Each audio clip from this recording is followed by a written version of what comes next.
Hi everyone, and welcome to Audio 101 and Tweaks. This seminar will basically cover a wide range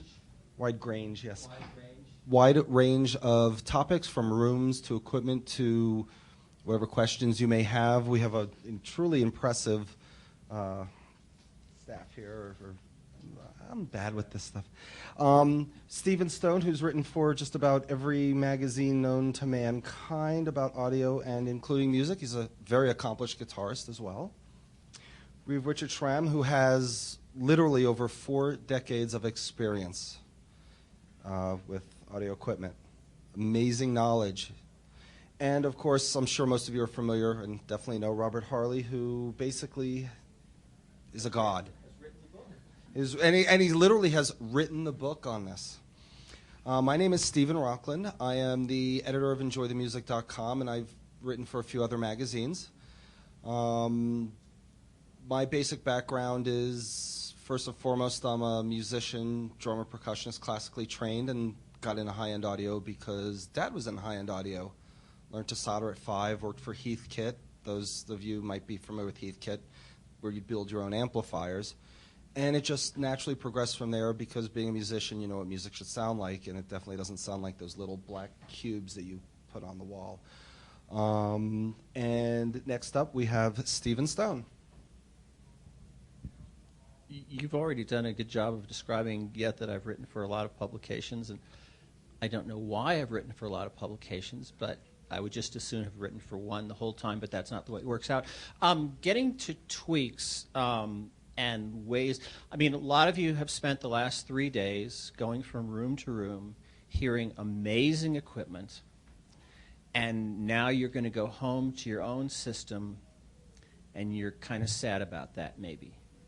And we're here to try to give you some suggestions and ideas of things you can do when you get home to your system so that you're not going to have so much envy for the stuff that you're maybe not going to buy here that you'd really like to buy.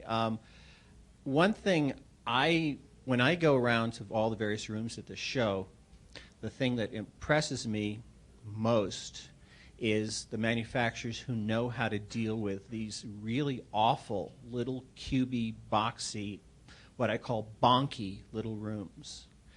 And that is something that you can take away with you that costs nothing other than your initial admission to the show.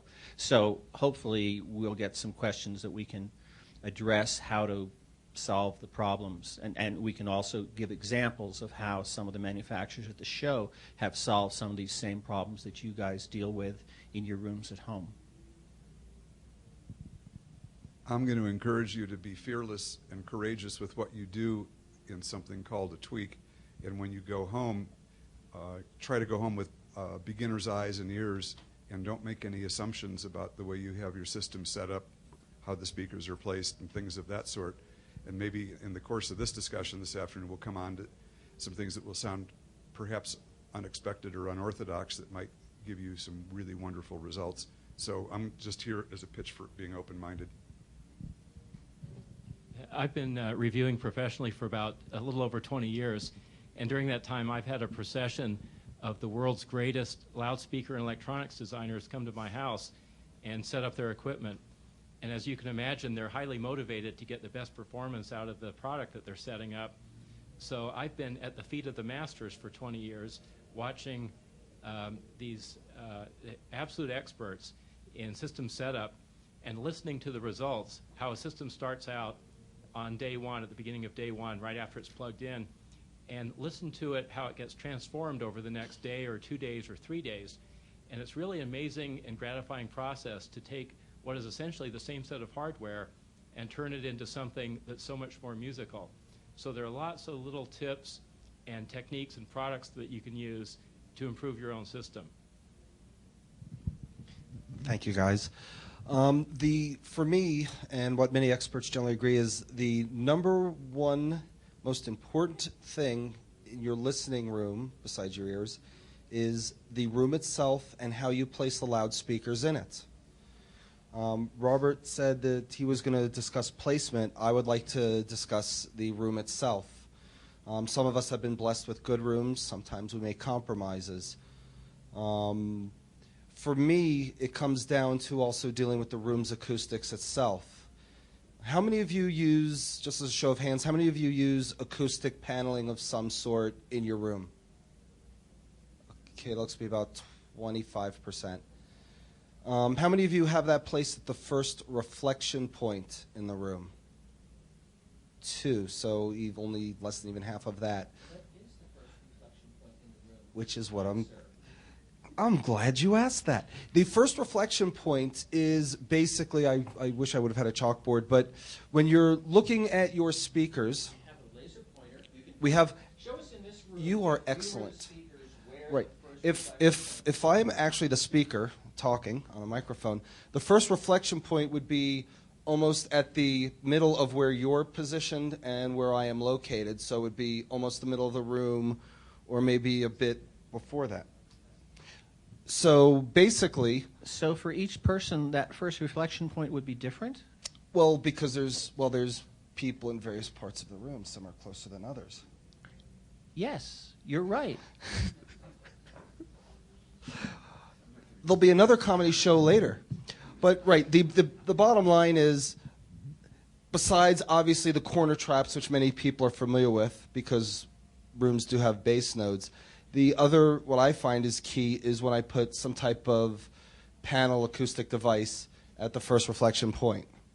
I'm going to go ahead and, frankly, hand it over to Robert because he, frankly, is probably even more, well, much more of an expert than I am at that, and probably as well as placement, which is also key and critical. Well, the first reflection point is crucial because the sound from the side that comes off axis from the loudspeaker reflects from the wall and to the listening position. So you hear a combination of the direct sound from the loudspeaker as well as the reflected sound from the wall. And that's bad for several reasons. One is that the off-axis response of the speaker is going to be different than it is the on-axis response, so it's going to be colored. And it also gets delayed in time. So you get a little bit of a phase shift and you get cancellations at certain frequencies called comb filtering when the direct and the reflected sound combine, and it cancels at some frequencies. So if you put an absorber on that sidewall and kill that first reflection point, you get a big increase in tonal purity, and sound staging improves as well. And you don't have to treat the whole wall, you just have to treat the point where the reflection occurs. And you can find that spot by sitting in the listening chair and having a friend take a mirror and move it along the sidewall at about the tweeter level, and the point where you can see the loudspeaker in the mirror is the first reflection point. So if you put a rug or anything that will absorb or even diffuse sound on those points, that's probably the single biggest thing that you can do to improve the sound of your room. And it's very simple, and it makes a huge difference. And if you want to see a textbook example of that here at the show, go to the Merlin room, the Merlin speakers. He uses a product that I guess is really no longer available, those the Michael Green room tunes, the little square jobbers that are absorptive. And basically on each side at the primary reflection point, he has a kind of a little, he calls a mini Stonehenge of three of those, 2 upright and 1 across. And the one across is exactly at ear height. It's very simple, very elegant. It works. One thing, Robert, that I think would be interesting to address is the first reflection point is determined by where you sit.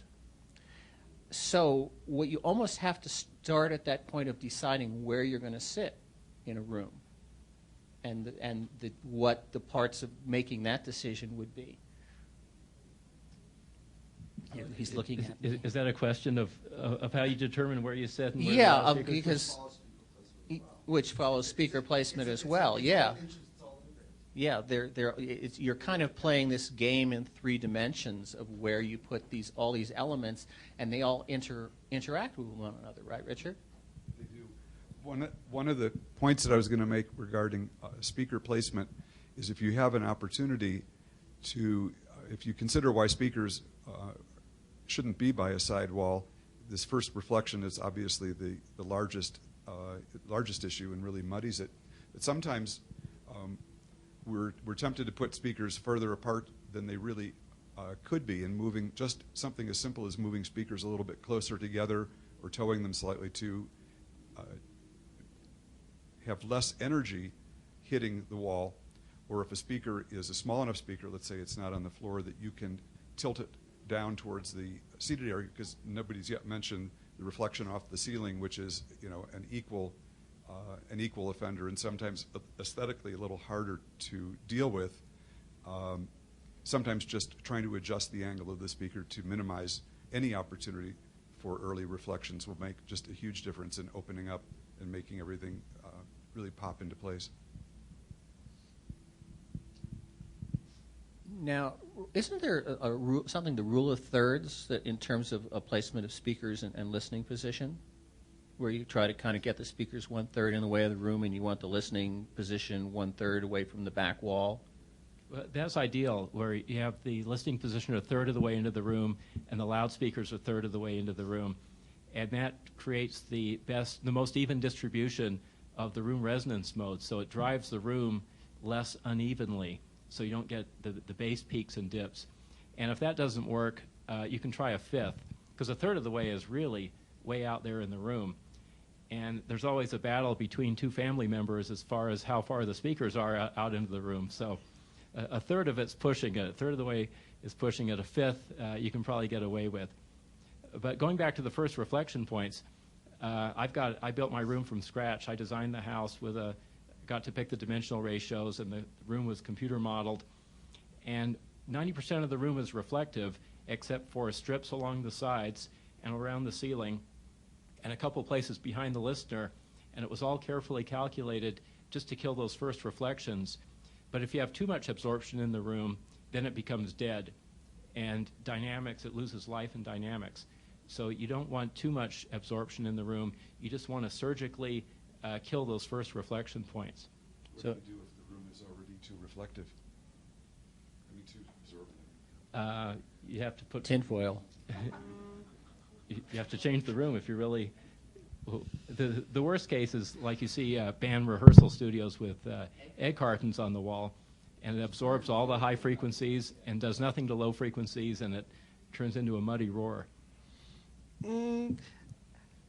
In some ways I agree, and in some ways I've played around where I used to live before I was married and when I was young, and I played around with a technique that's called live end, dead end, which basically you wind up using a mix. So I should say I used a mixture of different types of reflection absorption material, basically for the entire front of the room, including the ceiling and the floor, and the back end was mainly live, except for right behind my ear, and it was very interesting. This is how shall I say this? Aesthetically questionable, but I will agree that it was a big challenge to still get a balance in sound. It's generally how sometimes, but the results, if you spend enough time, can be, for me it was breathtaking that the room literally disappeared beyond any scope that I ever could imagine. It's something you might want to try relatively inexpensively, but it's not as easy as it sounds, as Robert said. You don't like it. I got to tell you, it was amazing results.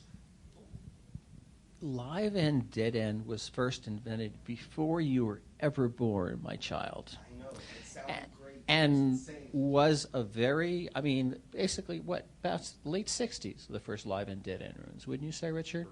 Earlier than that. Phillips was doing it in their labs in Eindhoven in the 40s. One other thing is, most people, when we think about setting up a stereo system, we think about that symmetrical triangle of listener and two speakers.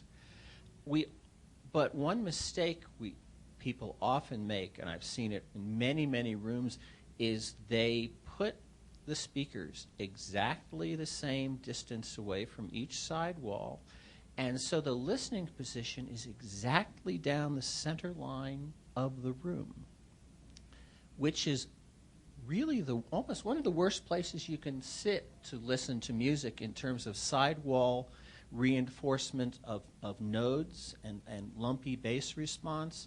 Again, I don't want to sound like an advertisement, but if you go up to the Merlin room, everything looks really symmetrical. But if you look carefully, you'll see everything is offset by 5 inches. So that, which is about the, I guess my head's not quite, yeah, but most human head is about 5 inches. Just that amount of offset of the thickness of a human head so that your ears are not right on that center point makes it so a lot of that lumpiness, those bass nodes, you're just outside of them. And you also have moved the speakers so that they're not reinforcing them as equally. So that can make a major difference. One convenient piece of heresy is to try arranging your equipment in your listening area so that your speakers are actually not against or in front of a wall, but try running it kitty corner in the room, because the angle that the speakers will now be to the sidewalls is so much greater that there will be much less reflected energy. The chances of you sitting in a null or a hot spot, that, you know, an unwanted reinforcement, are also somewhat less, and sometimes it can actually look pretty decent. Sometimes it is easier to get the speakers away from the front wall if there is no front wall. So imagine in a room like this that the left channel speaker might be somewhere closer to where the cameraman is on that side, and the right channel speaker might be somewhere like back here, and the listening area would then be in an angle in the room. Sometimes that's also an easier sell to the other family member that Stephen's referring to, or whoever it was. But it's one of these things that just might not occur to you, but it can sound absolutely fantastic, and even given not having the opportunity to put up visible forms of acoustical treatment. I can give you an example of a room here. You can go and hear that for yourself. That would be Joseph Audio Room, where he has the smaller pulsar speakers. That's exactly the way they're set up. And Jeff Joseph has been doing that in many of his rooms for many years and consistently gets accolades as some of the best sound at the shows. One thing, going back to live and dead end for a second, the idea is to kill all the first reflections, or all the early reflections from the loudspeakers, and the technique was used in recording studios. And you can do this at home too. And one of the worst things you can do is put a big reflective object between your speakers, like a television set. So if you do have, or a coffee table in front of you, in fact, this is a big problem with mixing consoles and recording studios. You get the reflection off the console. And so if you do have a TV set between your loudspeakers, try throwing a blanket over it, and you'll be amazed at how the soundstage just expands and gets a lot deeper. Or any types of objects, like even amplifiers on the floor can reflect energy back to the listening position. Which brings us to floor bounce, which is the reflection off the floor. We've talked about the ceiling, we've talked about the walls, then there's the floor. Very often putting a thicker carpet, or if you have a quilt or a blanket, for experimentation, see what happens if you take a folded blanket and put it at that position where, again, you can use the mirror if you want to be exact, or you can sort of guess what that halfway point between where you are and where your speakers are is on the floor. Lay a thick blanket across there. It can be very ear-opening. You know, it's funny in terms of the bounce. I remember in the Chicago show when Quad first came back into the market after one of the times they had gone out of the market, and they were showing in one of the penthouse suites, and they had this, at the Drake, and they had this huge glass coffee table at the halfway point between where you were listening and where their speakers are. And I probably wasn't the only person, knowing what Richard just mentioned, who immediately walked in and went, what's that doing here? And they explained that how the union rules, they couldn't move the coffee table. Typically, if your listening room, as many of ours are, is a room that's shared for other purposes like the living room, then the seating arrangement's going to be reasonably conventional, which means there's often going to be a coffee table right in front of you. And while that may not be an offender for first reflections, it is horrible. And if there's a way that you can put casters under your coffee table and get it away from there when you're going to try to seriously listen, that may be the single biggest improvement you can do that won't cost you any more than $20 worth of casters, because just try for yourself, just haul it out of the way, and it'll make a huge improvement in the system. And if it's glass coffee table, move it to another room. One really simple technique to adjust the bass balance of your system, if the bass is too heavy or too lean, you can move the listening seat forward or back by a foot or so. And loudspeakers in rooms set up standing waves, which are stationary areas of high and low pressure in the room. And you can play a low frequency tone in a room and walk around, and you hear it get louder and softer by as much as 20 or 25 dB. So if your listening seat happens to be in a peak, you're going to hear too much bass. And if it's in a null, you hear not enough bass. So just moving the listening seat forward or back by a foot can let you dial in the bass balance. One of my favorite tricks is when I'm setting up a subwoofer, or if I'm in a totally new room and trying to do an install out of nowhere, would be to put a subwoofer at my primary listening position and put a tone through it and just walk around the room and hear where the nulls are, where the hot spots are. Ideally, when it comes time to put a subwoofer in the room, you'd like to put it at some place that is neither a null or a hot spot, that kind of happy in-between place. And so that's a very effective way of getting, also just as an educational thing, if you know, to get to know your room or get to know a room by putting that subwoofer in listening position, walking around, you're going to learn very quickly what the personality of your room is. Any questions about rooms as far as acoustics at this point? We will go further. A couple of questions. Is there any rule regarding the square footage of that side panel relative to the distance between speaker and listener in terms of its surface area? I've used ASC tube traps or tower traps, which are about 12-inch in diameter or even 10-inch in diameter, and that does it. And also, if you have something slightly offset from the wall where it's not actually on the wall, it casts a larger acoustic shadow than the material itself, because it's if sound strikes the wall behind it, it does get reflected to the listening position. So it doesn't need to be that wide. Does it have to have at least the verticality of your array? The question is, does it have to be the height of the vertical array? And the answer was yes. And your ears. And your ears. And I have one other question. I'm sorry, to answer your question, not just the vertical array, but you've got to consider what the vertical dispersion of the tweeters are going to be, and you'll generally find that in a test report. But it's worth finding out, because if you just have it for a portion of it, you've solved only part of the problem. And of course, depending on how bright or absorbent you want the room to be, you can use that, varying the size of that absorptive side panel material or side panel treatment, to sort of dial in your room so it's not too dead and it's not too live. I mean, that's kind of the fine tweakdom there, because a couple inches in square footage can make a big difference in the final sound. Somewhere I read, perhaps in your book, I'm not certain. Yeah, I guess I'll do it. Artificial fiber in carpets, but specifically I can do that. build a frequency from your system. That does not happen with wool, or is that? I'll repeat it. Well, I'd read somewhere that the type of fiber you have in a carpet, if it's an artificial fiber, it will remove a specific frequency. And I don't know if that's real or not, and I don't remember where I read it. And I also wonder if that's not true of wool, is it? Or is there some special fabric we should be thinking about?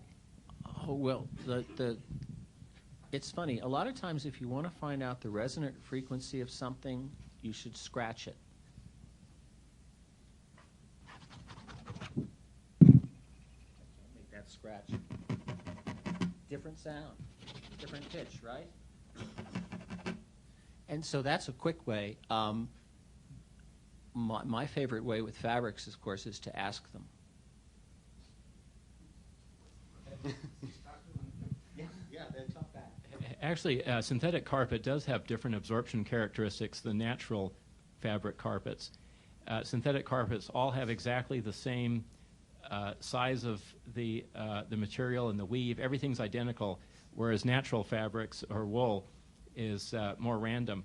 And you can take a piece of synthetic carpet and talk into it and hear your voice reflected back, and do the same thing with wool carpet, and the wool carpet sounds more natural. I was right. You talked to it. You talk to it. You talked to it. Hey. So that was in my book. Reflective surfaces, you mentioned coffee tables, televisions. What about a brick fireplace? The question was, we've mentioned coffee tables and whatnot. What about brick fireplaces? Well, you're always going to have reflective surfaces, but if they're behind the loudspeaker, it's not so bad. So if you bring them out, like for example, say you've got a plasma television or a rear projection television with speakers right next to it. If you pull the speakers out a foot away, a foot in front of the TV, then you've solved 90% of the problem. So if the fireplace is behind the speakers, you're okay. And in my room, where I could specify whether a surface was reflective or absorbent, that whole back wall, or 90% of the back wall, is reflective. So you're okay. It's those materials just in front of the loudspeaker that are the most crucial, and in front of the listening position. So the fireplaces can stay. What's your, I'm such a weak speaker. What's your experience with log homes where you've got the rounded log on all the walls in your listening room? Not I would think that log walls would make a good diffuser. Mm-hmm. You know, it's going to be reflective, but diffusive, which is better than being purely reflective.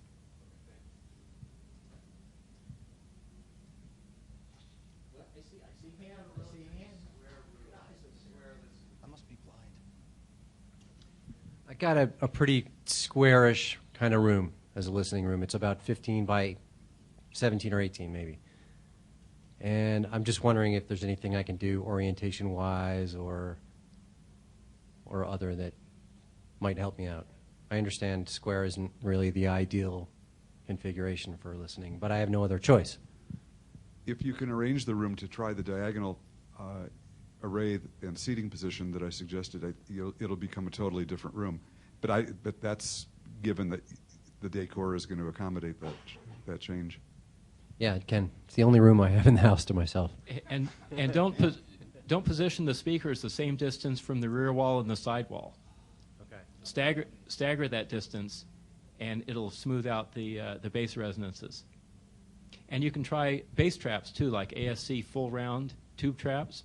Those are really absorbent in the bass, and you put them behind the loudspeakers in the corner, and instead of that energy being reflected back, it gets absorbed by this trap, and it takes away a lot of that the boominess in the bass.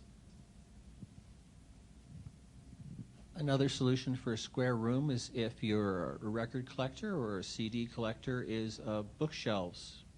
And a whole wall of shelving can subtract a foot from one of your dimensions and turn a square room into a rectangle. And you get storage in the deal as well. So it's a double win. I have more of an L-shaped room where, it's probably not ideal for a lot of things, but in something like that, would you put the subwoofer right on the pivot between the short end of the room and the long end of the room, or what kind of advice would you give me to set that particular room up? The currently, my home theater's kind of in the short end of the L, so to speak.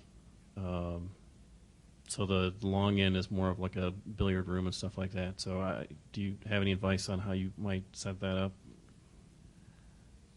I'm so sorry. What I've done in one of my two listening areas is I have a fairly large room that I've partially divided with a row of tube traps behind my listening position.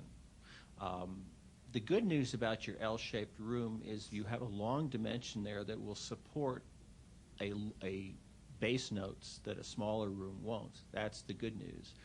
But the bad news is you probably have problems with reflections coming from behind you that sort of can possibly skew the imaging, and putting some sort of absorbent semi-wall, such as what tube traps would supply, might be one solution for you. At least Let's say you can't do that. Let's say you can't do that. He can't do that. All right, I give up. No, I don't. I would put the subwoofer as close to the listening position as possible. In fact, right next to the couch if you can. Then you can turn it down lower. It drives the room more evenly when it's away from the wall, and you get more of the direct wave launch right from the driver and less of that energy after it's been reflected around the room. And so you get less coloration from the room, and you get more dynamic impact because it's coming, the wave launch is coming right off the woofer to your ear. It's not going around the room before it gets to your ear. And you can turn the volume down on the woofer generally, too, by doing that. Thank But you. one problem with L-shaped rooms, if you've got loudspeakers with one side that's open, is you get more room gain or bass reinforcement from the loudspeaker that's in the corner than from the other one, and it can skew the imaging. Is that a situation? Does that describe your situation?